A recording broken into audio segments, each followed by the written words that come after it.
Hello students, class 10th, chapter number 3, metal and non-metal, part number 4. In the previous videos, we had gone through the properties of metal, non-metal, physical, chemical properties, their differences, and then now. And after that, how metals and non-metal react each other to form the ionic compounds. And now, this is a topic that we had already studied in the lesson number 1. But again, it is a part of the lesson number 3 also. So we are here to repeat it again. And the topic is regarding the corrosion. What is corrosion? Definition हमने पहले ही पढ़ी है. It is the reaction of metals with water, oxygen or with acids that result in decrease of metal strength and quality. कहते हैं जब भी कोई धातु पानी, ऑक्सीजन या किसी अम्ल के साथ अभिक्रिया करती है तो उसके ऊपर की जो परत है वो खत्म होनी शुरू हो जाती है, जिससे उसकी स्ट्रेंथ और उसकी क्वालिटी, उसकी गुणवत्ता और उसकी ताकत दोनों पे प्रभाव पड़ता है. इसी को हम क्या कहते हैं? कोरोजन कहते हैं. Right. In the corrosion there is the first that is called rusting.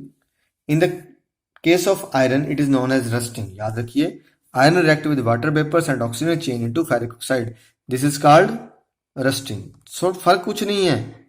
जब ये किसके केस में हो रहा है? आयरन के केस में हो रहा है तो क्या होती है? रस्टिंग होती है. हमने इसके बारे में पढ़ा था कि ये किसके साथ रिएक्ट करेगा? वाटर वेपर्स के साथ. पानी के साथ नहीं, ध्यान रखिए, वाटर वेपर्स और ऑक्सीजन के साथ रिएक्ट करेगा.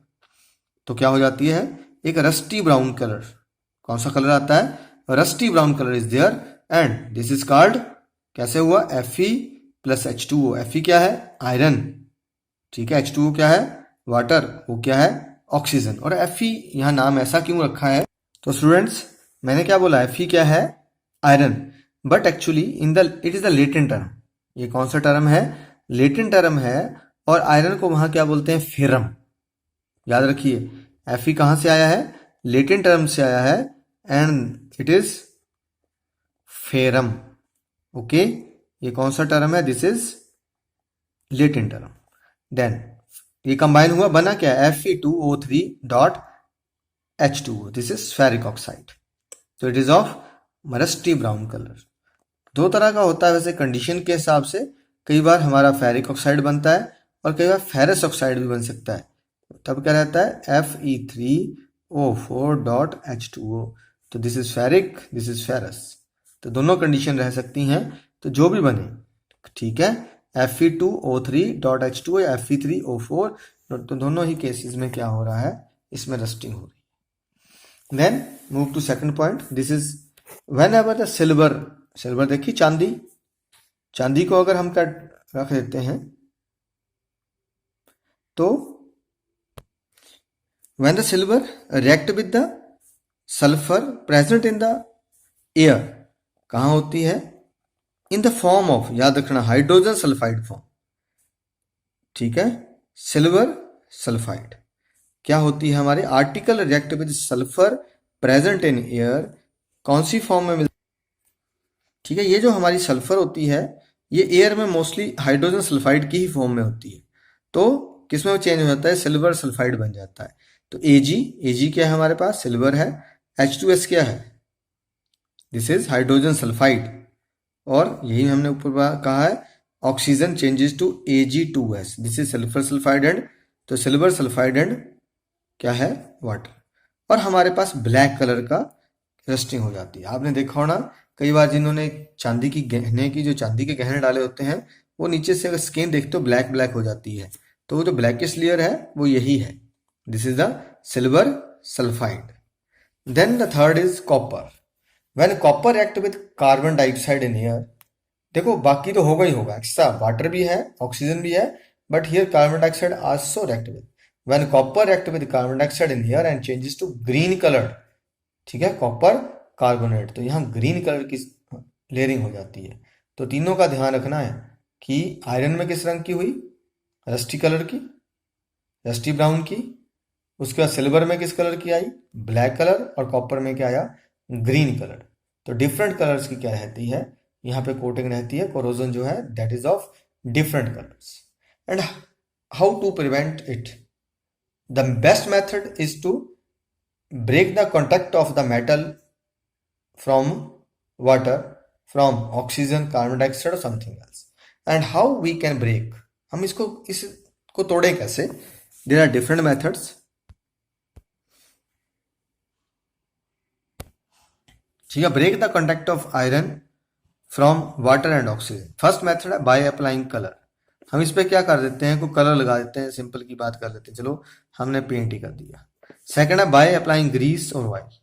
हम इस पे क्या कर सकते हैं, ग्रीस लगा दें या क्या लगा दें, पेंट कर दें. बाय अप्लाइंग प्राइमर, हम प्राइमर लगा सकते हैं. हालांकि इनकी डिटेल हम पढ़ चुके हैं, कौन से, फर्स्ट लेसन में. Fourth is by galvanization. Galvanization क्या थी, the process of coating molten zinc over iron या molten zinc over iron is coated. हमने क्या किया, गरम गरम जिंक जो पिघला के आयरन के ऊपर लगा दी, that is called galvanization. And the fifth is by electroplating, by applying chromium over iron with the help of electricity. हमने क्या करना, क्रोमियम जैसी मेटल की कोटिंग की थी, किसके ऊपर, आयरन के ऊपर, with the help of electricity, that is called electroplating. Then by alloy formation, ये न्यू है इस लेसन में, अभी बात करते हैं इसके बारे में. और बाय एनोडाइजिंग. एनोडाइजिंग हम अभी पढ़ के हटे हैं, मेटल नॉन मेटल में ही क्या था, it is the process of covering aluminium utensils with thick layer of aluminium oxide. हमें कहा गया था कि एल्यूमिनियम जो बहुत रिएक्टिव है, तो फिर हम खाना बनाने वाले यंत्र इससे क्यों बनाते हैं, राइट. तो उसमें हमने पढ़ा था कि जब एल्यूमिनियम के ऊपर किसकी लेयर आ जाती है, एल्यूमिनियम Al2O3 में आ जाता है, तो क्या होता है, it become resistant for further corrosion, कि अब इसके ऊपर और जंग नहीं लग सकता, एक बार लग गया, राइट. तो this process is called anodizing.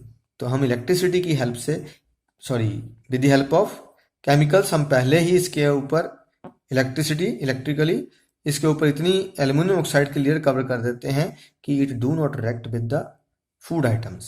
तो that is called anodizing. Now alloy formation क्या है, इसके बारे में पढ़ते हैं.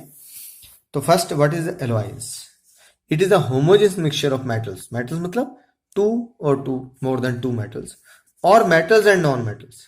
हो सकता है कि मेटल्स ही ना हो, मेटल के साथ कई बार नॉन मेटल भी मिक्स हो सकती है, तो उस ऐसे मिक्सचर को होमोजीनस होना चाहिए, इट इज कॉल्ड एलॉय. इसमें क्या किया जाता है, जो हमारी मेन मेटल रहती है, इसमें दो होती हैं मेटल्स.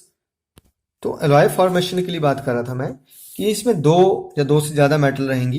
तो सबसे पहले जो मेन है, मेन मतलब जो प्राइमरी मेटल बोलते हैं उसको, हमने उसको पहले मेल्ट करना है, उसको पूरी तरह पिघला देता है. And then secondary element dissolve in it, फिर उसमें सेकेंडरी एलिमेंट को डिसॉल्व करना है. जैसे हम पढ़ते हैं कि गोल्ड की बात करें तो गोल्ड ज्वेलरी कितनी बनती है, 22 कैरेट की बनती है, राइट. और वैसे कितनी होता है, 24 कैरेट. प्योर गोल्ड कितना होता है, 24. तो पहले हम क्या करते हैं, गोल्ड को पिघला लेना, ये हमारी प्राइमरी मेटल है. फिर उसमें क्या डालना है, अब जो कॉपर डालना तो कॉपर, अगर सिल्वर डालना तो सिल्वर, दोनों में से कुछ एक डाला जाता है ताकि इसकी स्ट्रेंथ इंप्रूव हो जाए. ध्यान रखना है, जो प्योर गोल्ड है इट इज टू सॉफ्ट, इतना सॉफ्ट होता है कि आपने डिजाइनदार बड़ा अच्छा सा नेकलेस डाला, चले गए, कोई आपको जोर से गले से मिला तो आपका वो डिजाइन ही बदल जाएगा. तो उसकी स्ट्रेंथ को इंप्रूव करने के लिए क्या किया जाता है, इसके अंदर हम कॉपर या फिर सिल्वर को मिक्स करते हैं. तो हमने कैसे बनाया होमोजेनस मिक्सचर, प्राइमरी या मेन मेटल को पहले डिसॉल्व किया, फिर सेकेंडरी एलिमेंट को उसमें फिर डाला है, जितने उसके प्रोपोर्शन है उस हिसाब से. So this is the method to prepare the alloys and this is definition of alloys. अगला एक क्वेश्चन बहुत बार आता है, व्हाई एलॉयज आर प्रेफर्ड, कि एलॉयज बनाए क्यों जाते हैं. नंबर पहला मेथड तो वही है, to save the metal from corrosion. ठीक है, कोरोजन से, संक्षारण से बचाने के लिए हम क्या बना लेते हैं, एलॉयज को बना लेते हैं, राइट. लेकिन इसके सिवा कुछ और भी हो सकते हैं. To get the desire properties, like हमारी जो इच्छा है हम वैसी प्रॉपर्टीज भी प्राप्त कर सकते हैं. पहला था टू इंक्रीज स्ट्रेंथ, स्ट्रेंथ को बढ़ाने के लिए. जैसे अभी बात की मैंने गोल्ड की, गोल्ड में कॉपर डालते हैं या एजी डालते हैं. गोल्ड कितने का, प्योर गोल्ड कितने का होता है, 24 कैरेट का, राइट. लेकिन इतना सॉफ्ट होता है, तो उसकी स्ट्रेंथ को बढ़ाना है तो हम क्या डाल देते हैं उसके अंदर, Cu वगैरह डाल देते हैं. ये तो हम पहले पढ़ ले. एक और एग्जांपल लेते हैं स्टील की, हेयर आयरन प्लस कार्बन. तो एक बात याद रखिए बच्चे, कि जो आयरन है Fe है, ये भी बहुत सॉफ्ट है.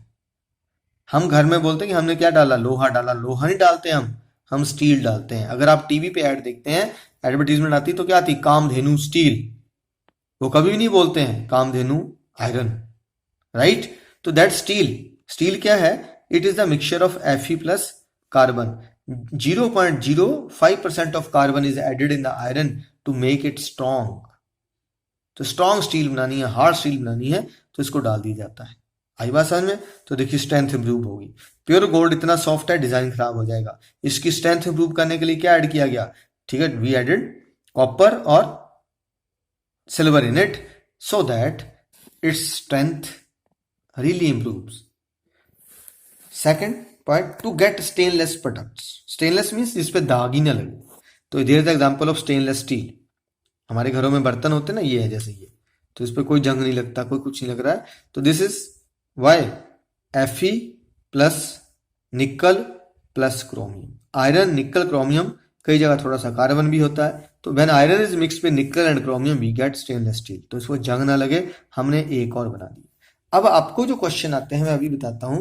एक तो ये हो सकता है पूरा क्वेश्चन ही, ठीक है, तो पूरा क्वेश्चन हो सकता है कि एलॉय क्यों बनाए जाते हैं, या ये हो सकता है what are the component of steel. तो याद रखिए आयरन प्लस गोल्ड. या what is the purity of gold? तो इट इज 24 कैरेट. तो what is mix in gold to increase strength? तो आंसर क्या आ जाएगा आपका? कॉपर और silver, right. Then what are the components of stainless steel? It is Fe, nickel, chromium. Now move to next, to decrease the melting point. इन दोनों ही case में हमारा melting point बड़ा है, हम इसका मेल्टिंग पॉइंट कम भी कर सकते हैं. It is solder. सोल्डर जानते हैं, वो जो तार सी होती है जिसको हम बिजली वाले लेते हैं और उन तारों को जोड़ने के लिए यूज करते हैं आपस में टंका लगाने के लिए, तो दैट इज कॉल्ड सोल्डर. तो solder it is a combination of lead and tin. किस किस का है? Pb प्लस Sn का कॉम्बिनेशन है, ध्यान रखिएगा. तो it is use to weld the electric wire. इसी तरह से हम क्या यूज करते हैं? अपनी फ्यूज मेटल. फ्यूज जानते हैं ना? तो fuse metal that is also a alloy. To decrease electrical connectivity. हम इलेक्ट्रिक कनेक्टिविटी कम भी कर सकते हैं. हम जानते हैं copper is a very good connector of electricity. Copper बहुत अच्छा कनेक्टर है. But we get brass. हम क्या बनाते हैं? ब्रास. Copper plus zinc. या bronze. Copper plus tin. Sn is for tin, Zn for zinc, Cu for copper. तो ये सारे ही हमारे पास है. तो ब्रास और जो ब्रॉन्ज है they are weak conductor of electricity than the copper. Copper के सामने इनकी कनेक्टिविटी बहुत कम है.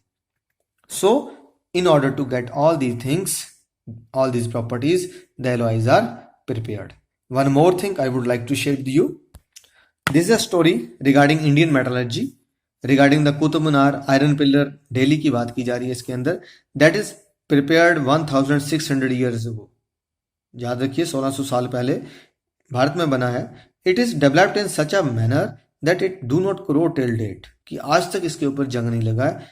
तो इससे पहले ये बड़ी पुरानी बुक है, इसमें लिखा गया भी ऐसी ऐसी बातें हैं. लेकिन अभी एक लेटेस्ट स्टडी हुई है by getting the clue from the Indian ancient science. ध्यान रखिएगा, भारत की एंशियंट साइंस से साइंटिस्ट को कुछ एक क्लू मिला. मंत्रों में था, वो संस्कृत के साथ जुड़ा हुआ था, और उसी में कहीं लिखा था कि कुछ एलिमेंट है, कोई ऐसा चीज है that act as a fertiliser also and used in the case of this iron pillar of then Qutub Minar. And later on the scientists